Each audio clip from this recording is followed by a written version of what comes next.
Shalom Mishpachah, this is Malki Uriel, and yes, I am in Ghana. As you can see, I am in a place that is like, well, it's like a tropical paradise. It really is. It's absolutely beautiful. It is wonderful here. And I tell you, it's a constant, what is it? It's got to be mid to upper 90s. And this is the way that it has been every day that I've been here. Today it's a little bit more cloudy. But hey, long story short, it is absolutely wonderful here. And as I walk around, I just want to share with you that the complex that I am in, notice it is very modern. It's beautiful, and yeah, this is just such a wonderful place to be. It's a wonderful place to be, but not just because it's the motherland, but also as well because of the people. The people here are very nice, very accommodating, very polite. They say please with just about everything. You know, you say hello, they say hello, please. They are so they're so polite. But at the same time, there are some interesting people here. What do I mean by interesting? On yesterday, I met a couple of young men from the Ga tribe. Now, why is that significant to us? That is significant to us because in the Hebrew Bible, these Ga people are known to be of the tribe of Gad. Yes, of the tribe of Gad. And so these individuals, I had a conversation with them. They stated that their cultural memory, their family tradition and cultural memory is that they were in Egypt. How are you, sir? Good well. All right, too. Their cultural memory is that they were in Egypt and they came into the interior of Africa after fleeing persecution and, of course, becoming free. They came into the interior of Africa and they branched off from the Israelites, and they actually basically took up residence in a different place and did not follow the rest of the people to where they settled in Palestine or Jerusalem proper. We know that there's some controversy concerning that actually many people say that it is the actual interior of Africa that yet and still has many biblical cities and landmarks, so forth and so on, that do match biblical settings. But again, that's controversial. And so long story short, while it's inconclusive, we'll just say, hey, Jerusalem proper. So with that being the case, I've met some very interesting people here.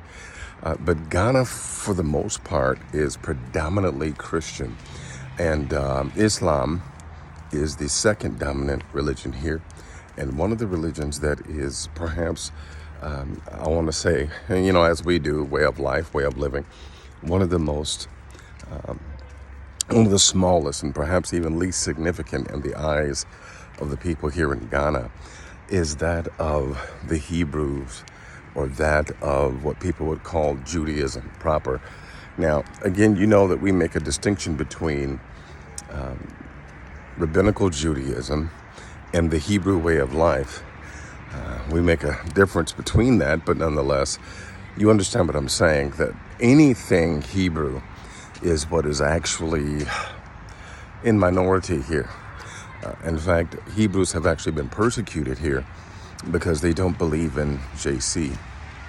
Well, I'm yet looking to perhaps do some teaching here and even maybe start a chapter here.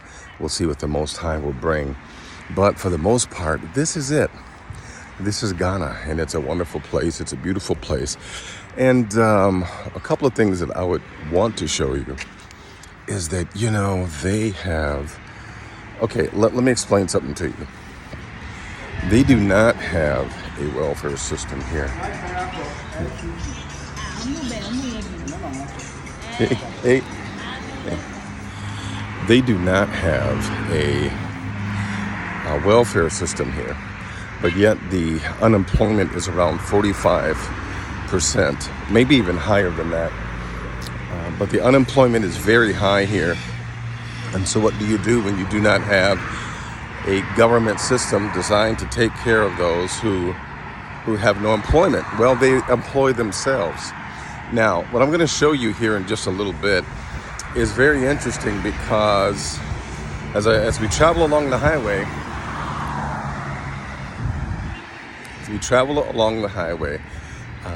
you can see little shops. Now, to the American eye, it seems as if these little shops are just abandoned little shacks. But every one of these, and when I say every one of these, I need you to understand that every one of these are businesses. And I just want you to see that, it really does make you think twice about first impressions. It makes you think twice about first impressions. So as I cross here, you got to cross in a hurry. But I want you to see, look at this. They're selling bikes. They're selling food right here. Look at this. I want you to see something here, okay? So right here, and again, this may look like a abandoned shop per se, but notice, this is a pizzeria behind me, okay? It looks like an abandoned shack, right? But they are selling pizza. Guess what? They're selling home ornaments, bikes, decorations, coat racks, so forth and so on. And if I continue, you're going to find out that there are, each and every one of these are buildings where individuals have, basically they have their businesses. Here's one that is for rent, okay? But it is a business establishment. They don't have local transit systems, so what do? They have what you call trotros. And the trotros, basically someone got a van and they pick people up and take them all over the city. They have a route and they give them coins, they give them money, right? By the way, this behind me here is a barber, right? That's a barber shop right there. You never believe what goes on here. What goes on right here is basically, it's a print shop. There's a brother in business right there. This is a print shop. We're also going to pass an electronics place where they fix the electronics. So it really is deceiving to the natural eye. They sell cameras and surveillance equipment. These are people that are in business for themselves that do not have a welfare system. There's lots of individuals that sell food. And I wish I had time to show you that there are places here where you can, listen, just driving along the street, you can literally buy any and everything that you need. I mean, anything. I'm talking about people bringing things out to the sidewalk, and rather than having a physical place like this, they just bring the items out to the street and they sell them. Listen, I've seen kitchen sinks, couches, I mean, you name it. The only thing that I haven't seen out there is a toilet. I've seen doors, I've seen windows, I've seen security doors and windows. I've seen everything. I've seen appliances, refrigerators, and it's just absolutely amazing. So I am here in Ghana, and you know what, fam? I miss you all. I miss having our sessions, and long story short, I look forward to getting back.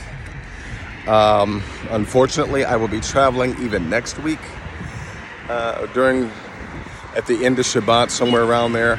I got to check my itinerary, but I'm looking forward to getting back real soon and be picking up where we left off. So peace and blessings to you, my brothers and my sisters. I'm getting ready to go back. And I'm going to go continue my vacation and continue chilling. Peace and blessings. Love you all. We'll see you soon.